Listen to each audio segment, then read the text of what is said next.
Well, right now, flood insurance is a big topic in any market, you know, and this show's all about the Jacksonville metro area up here in North Florida, okay, these 9 counties where I go over everything that's happened in the past week here in the housing market. Now, flood insurance has a dirty little secret. Now, if you already have flood insurance, you may or may not know what it is. If you've had to file a claim, you definitely know what it is. And if you don't have it but are being told you need it, boy, you really need to be aware of this. And I'm going to cover this tonight in tonight's show, but the main part of this show is all about the market up here. So before we get to the flood insurance thing, I'm going to go over everything with the Jacksonville metro market here, where I cover the active listings, which is basically your inventory. I look at how many are under contract right now. I look how many went pending in the last 7 days, how many sold in the last 7 days, and then a whole lot more that I'm going to be covering, because my name's Tom Kerr. I'm just a regular guy who happens to be a real estate agent up here in Northeast Florida, and I take you every week to the back end of my MLS account where I show you these real numbers in real estate. That's right, these aren't just numbers made up. They don't come from this and that. Not my opinion about these numbers. These are the real numbers, and I've been covering it on this show, Bubble Watch, for I'm in my 3rd season right now, actually, and this is week 23. So let's start off first with going back into my MLS and looking at those active listings.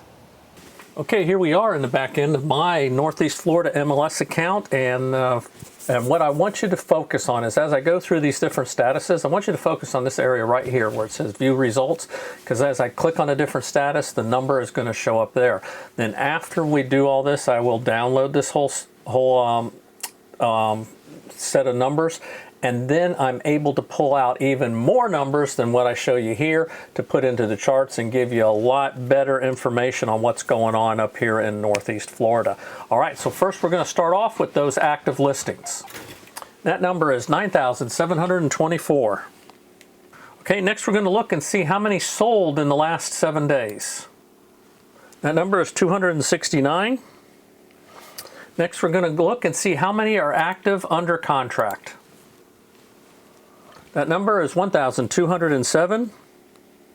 Now, these are homes that are active under contract with a contingency, and usually like appraisal, inspections, things like that. So, and financing. So, as long as they have a contingency, then they'll show up here under active under contract. Now, once those contingencies clear, they then go into pending status. So let's see how many went pending in the last 7 days. That number is 284. And when you add this, the pending and the active under contract, then you get the total under contract. Okay, next we're going to look and see how many people withdrew their listings in the last 7 days. That number is 73.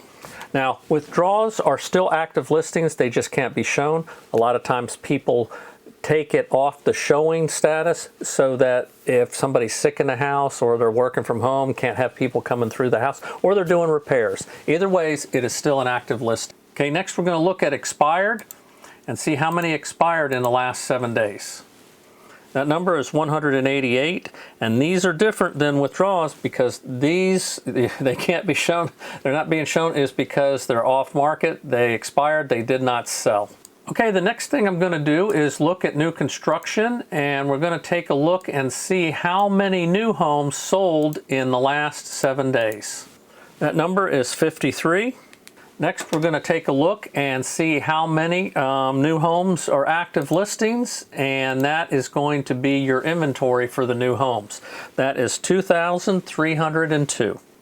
Okay, the next thing I do is I look at foreclosures, pre-foreclosures, and short sales that are active listings, okay? So these are the homes that are for sale as active listings, and they're in these different statuses. So the first one we're going to look at is active listings that are in foreclosure status.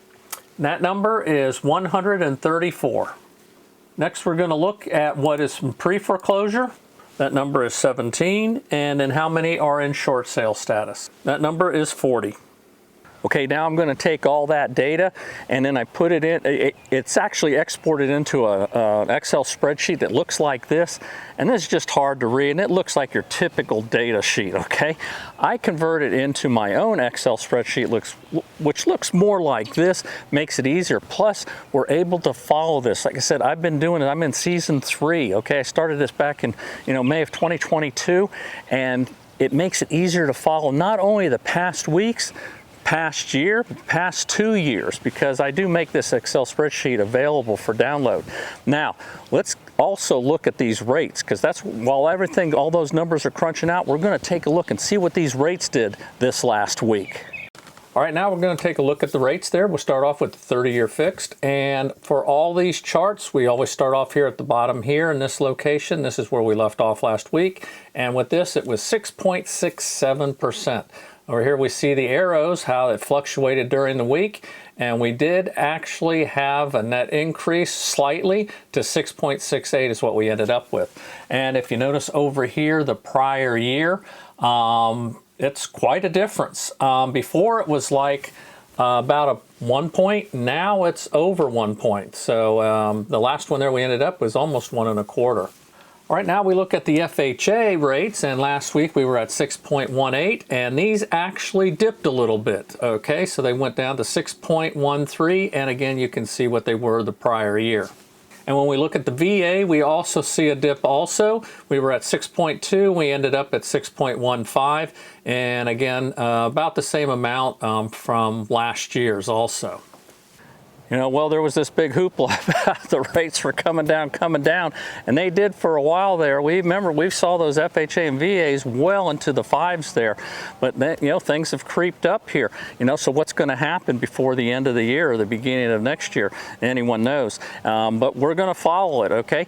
Now we're going to get to those Excel sheets here right now, but first I want to tell you, like right now, I'm out on location of a house that's going to be featured in my Sunday night show, and I'm doing things a little bit different now than what I've been doing in the past Sunday shows, so you'll have to watch it to check it out, and if you want to check out this house.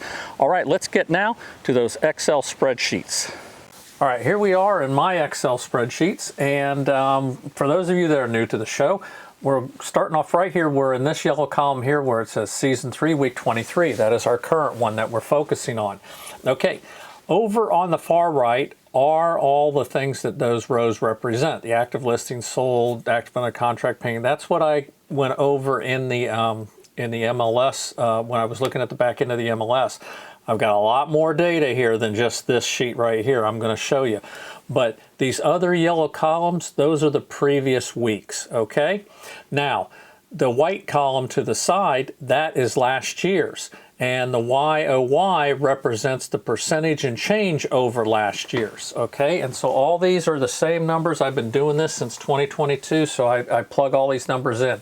SFH over here, that is your single family homes. I pull the single family home data by itself out of there and show it over here for a comparison.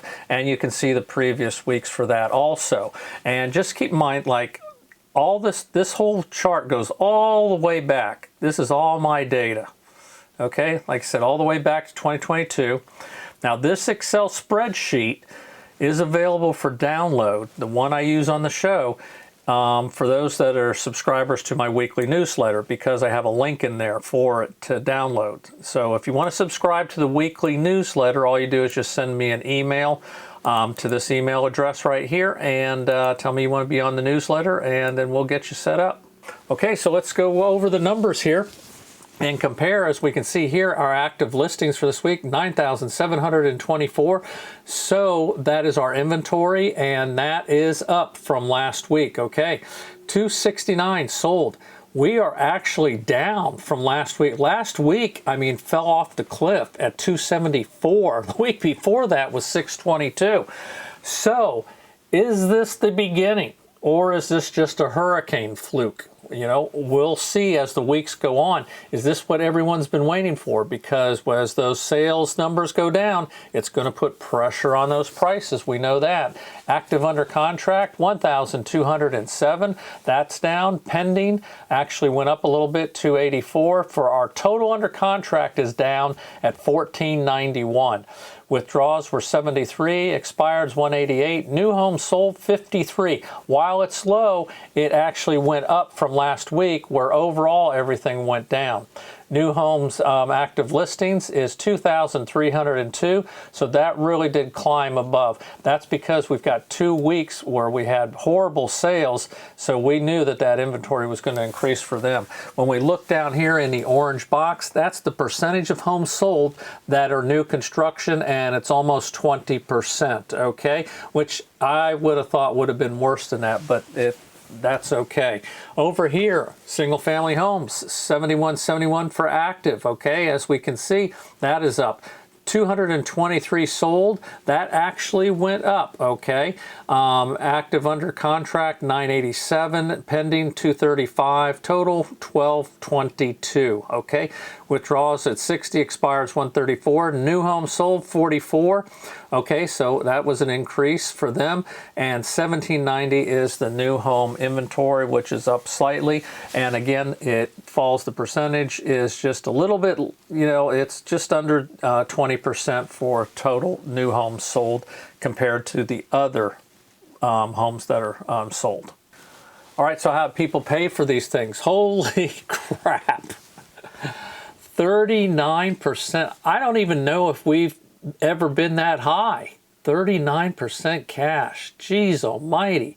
Okay, 30, almost 35 for conventional. FHA really dropped to just over 9. VAs like 14.5, and others, you know, we saw an increase there, 2.23. Now, I don't know where all this cash deals are coming from, because I haven't seen them.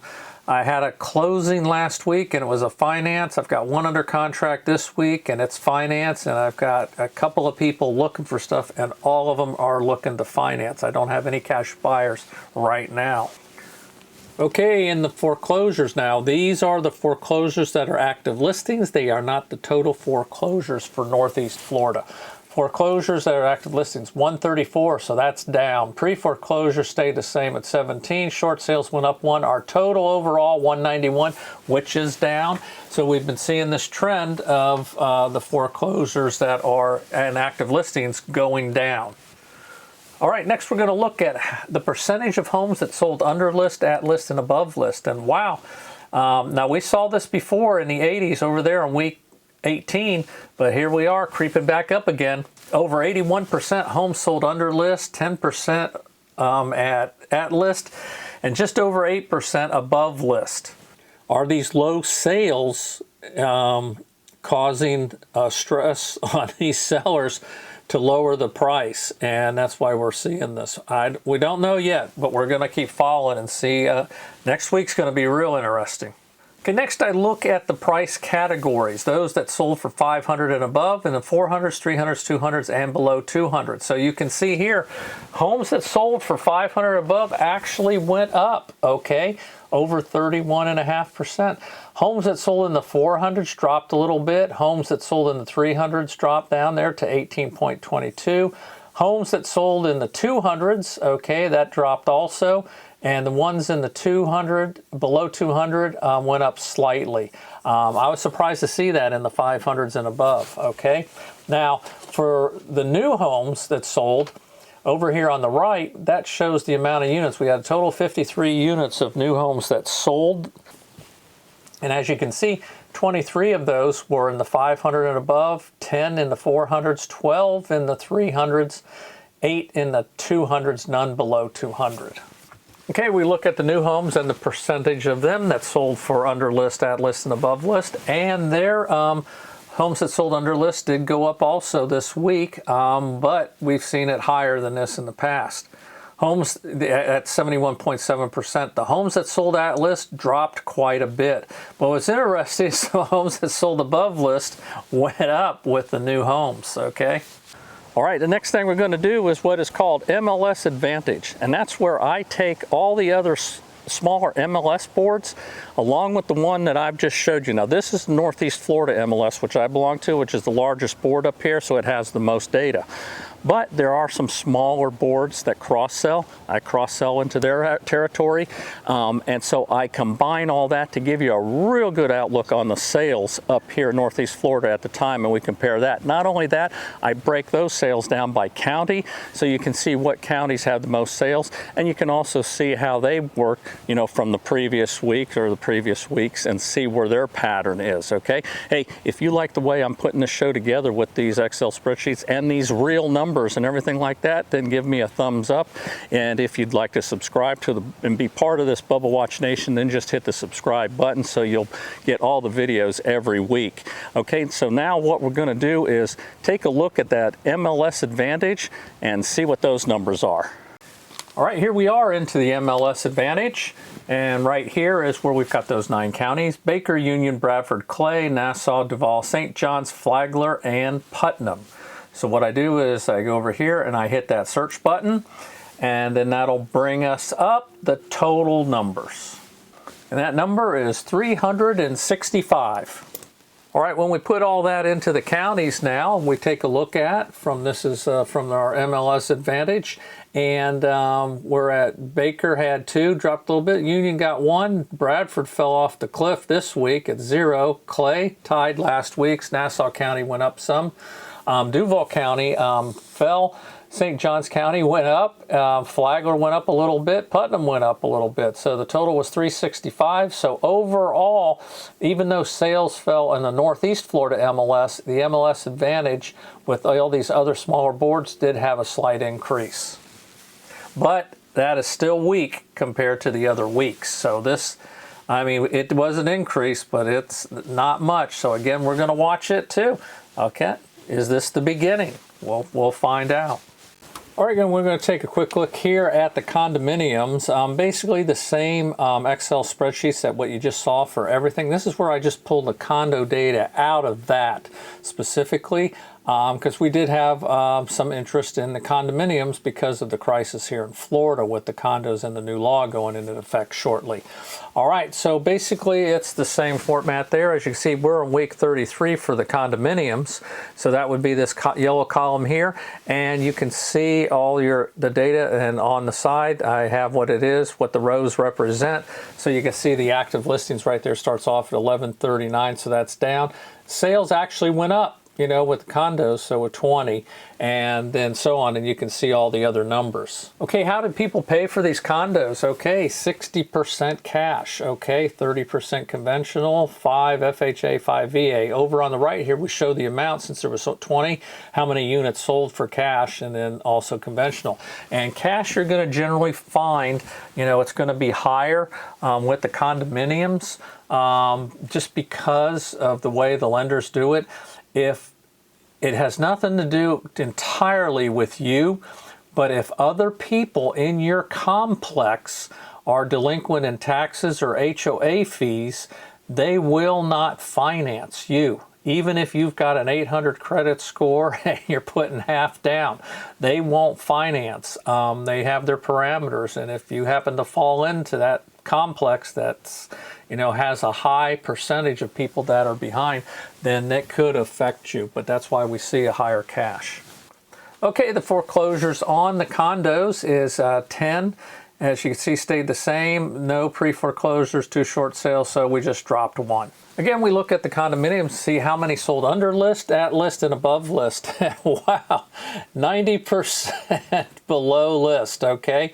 And 5% of the others. Over on the side, you see the units, 18, 1, and 1.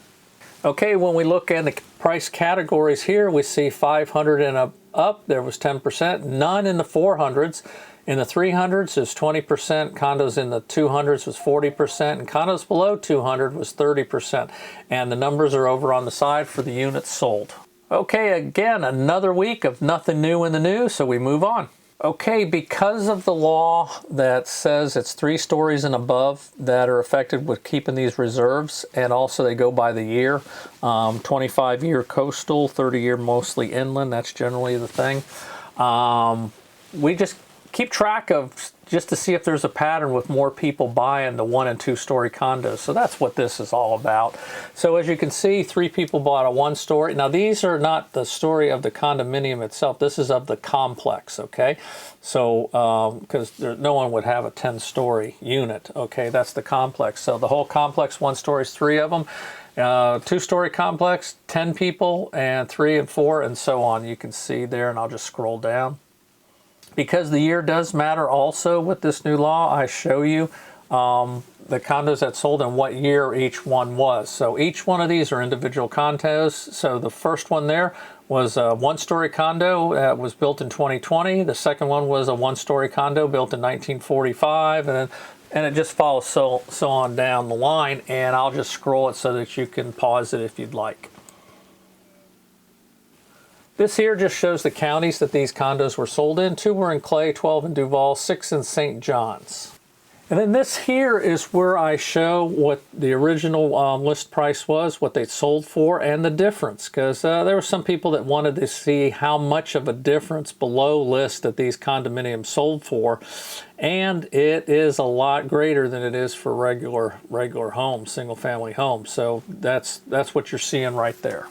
All right, now the next section up here is the houses of the week. That's where I look at a house that's sold below list price and above list price, also condos too. Now, before I get to those houses of the week, let's go up to that main headline that I talked about in the beginning about the dirty little secret of flood insurance, okay? Folks, I'm telling you, you don't see this publicized, and there's a good reason why they don't publicize it. All they tell you is you're covered, get flood insurance, get covered. You're constantly bombarded with these public service announcements and everything else, even probably from your insurance agent, okay? But the actual truth of it here, take a look at this. Here is the data on the flood insurance policies. Now, look at this. A limit of $250,000, okay? That's for your dwelling. You do have another limit of $100,000 for your belongings, okay? So let's think about this, all right? You see those images on TV, especially after the hurricanes and the floods, whether it's in North Carolina or in Florida, okay? You see those houses that are taken off their foundations and drifting away. And a lot of people probably saying, well, that's okay, they got flood insurance, okay? And probably some of those people thought maybe they're covered. But do you think that they're gonna be able to put that house back where it was, rebuild it for $250,000?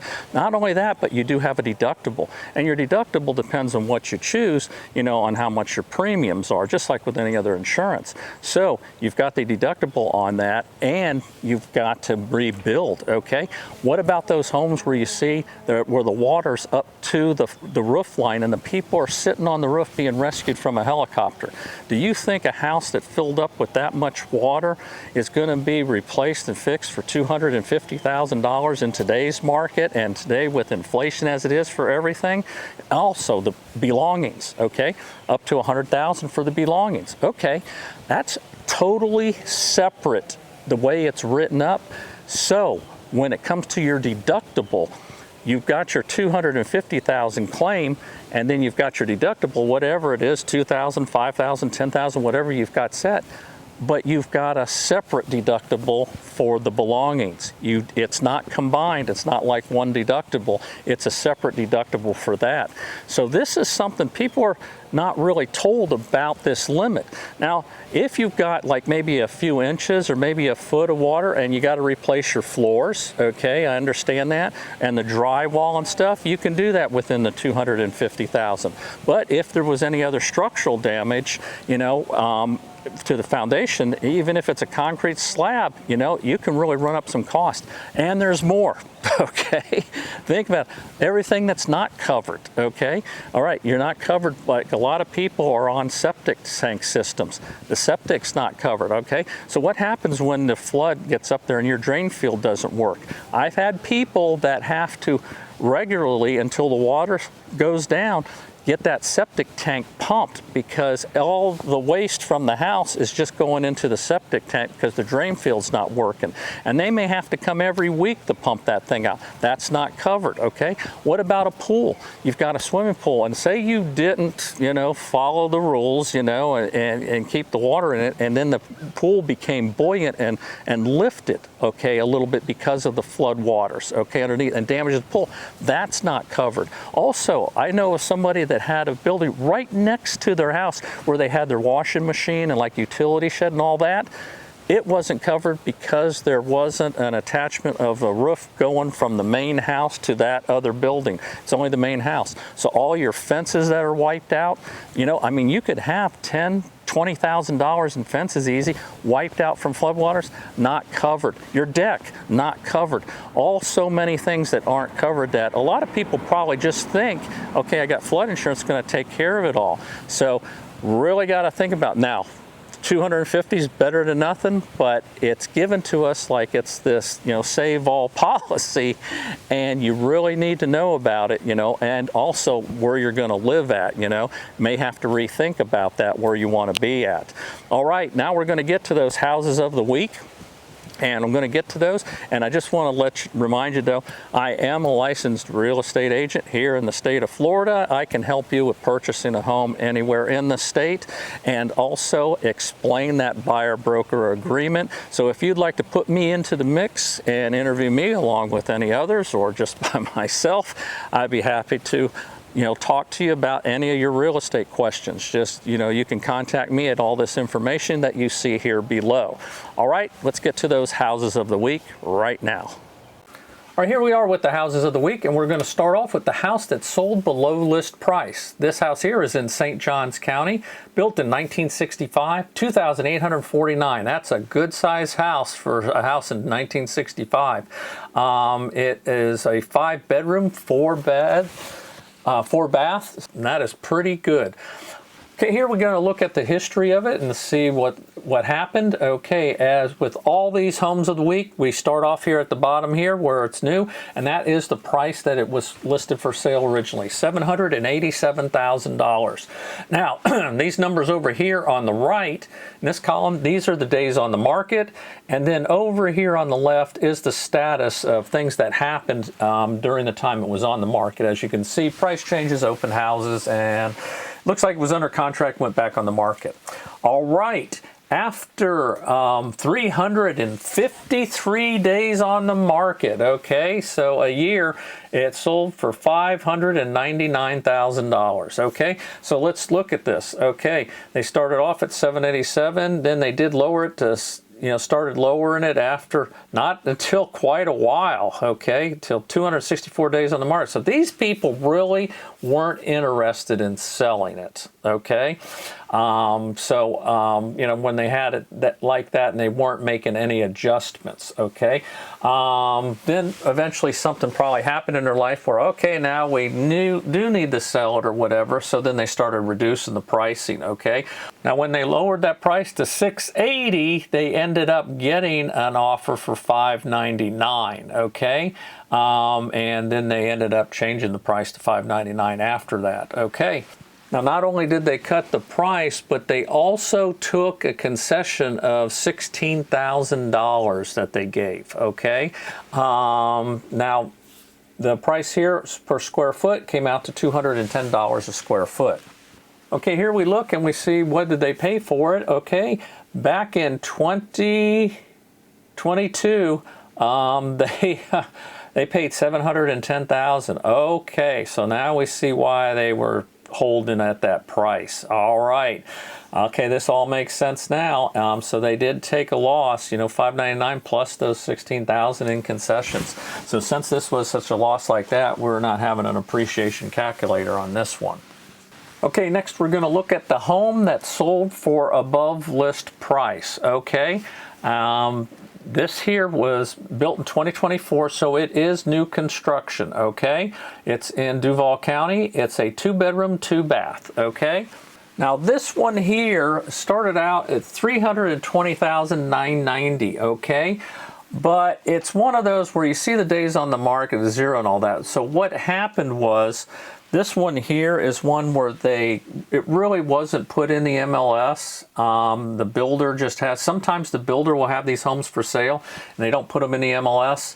And then all of a sudden, boom, you know, they get you know, they sell them and then they put them in there just you know, just for comp reasons, okay? This one here then is sold for, you know, $401,746. Now on this here, they didn't have any concessions, but what might happen, well, first we'll look at the sold square footage. $240 a square foot was the sold price. But sometimes what happens is when there's a deal where you use their lender and they're buying down points and all, I don't know what it was with this, or you got this really low interest rate and stuff, then they're going to make adjustments, and it was probably part of a deal like that. So there's wheeling and dealing going, okay? But this definitely wasn't a half price sale.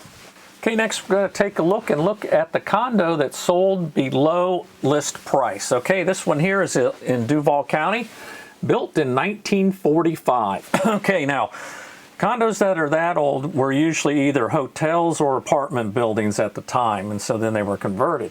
This one here is 1,460 square feet. It is a total story of 1, so it doesn't fall under that new law, okay? It's 2 bedroom, 2 bath. Let's look over here and see on the side how much their fees are, and their fee is $397 a month. Okay, this one here, they started off at $359,900, okay?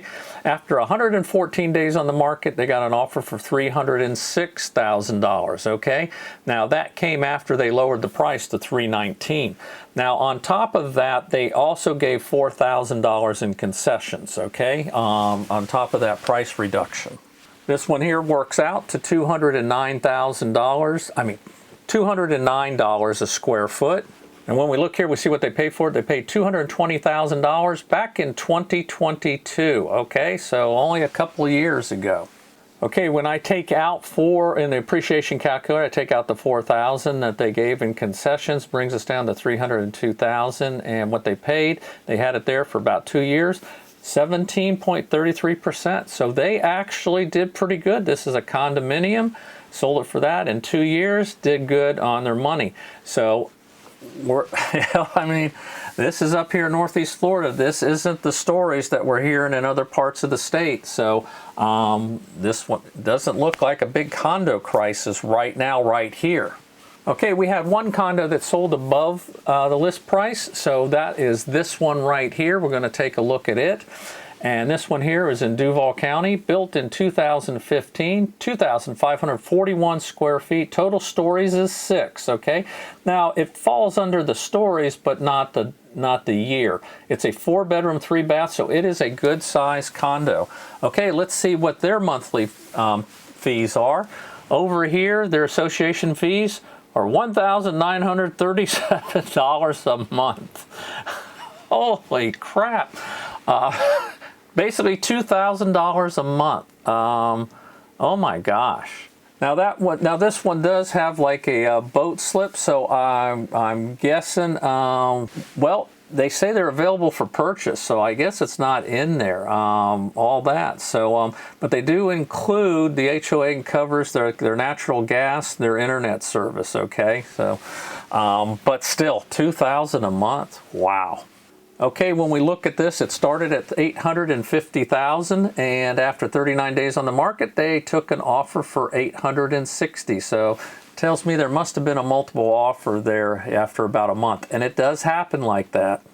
Okay, this one here works out to $338 a square foot, and they did give concessions of only $500. Okay, these folks did bought it back in 2017 and paid $554,400. Okay, so when we put that into an appreciation calculator, we see they had it for over 7.5 years and got 5.92%, so almost 6%, which is the norm. 5 to 6 is what you'd expect. So a price of $860,000 wasn't that far out based on normal conditions. Now, you know, as far as being a condominium, if you want to, I mean, these folks felt $2,000 a month was worth it for their, not counting, you know, if they financed it or, you know, any mortgage payment or taxes. As you can see, every week I give you all this data and all that. So whether you're a buyer or a seller, I mean, you really have to put some thought into it. And like I said, I'm here for you. You know, give me a call if you want to talk about your real estate needs or have any real estate questions. Be happy to help you. Hey, you know what? This is week 23 and it's in the can. And until Sunday night show, I'm out of here.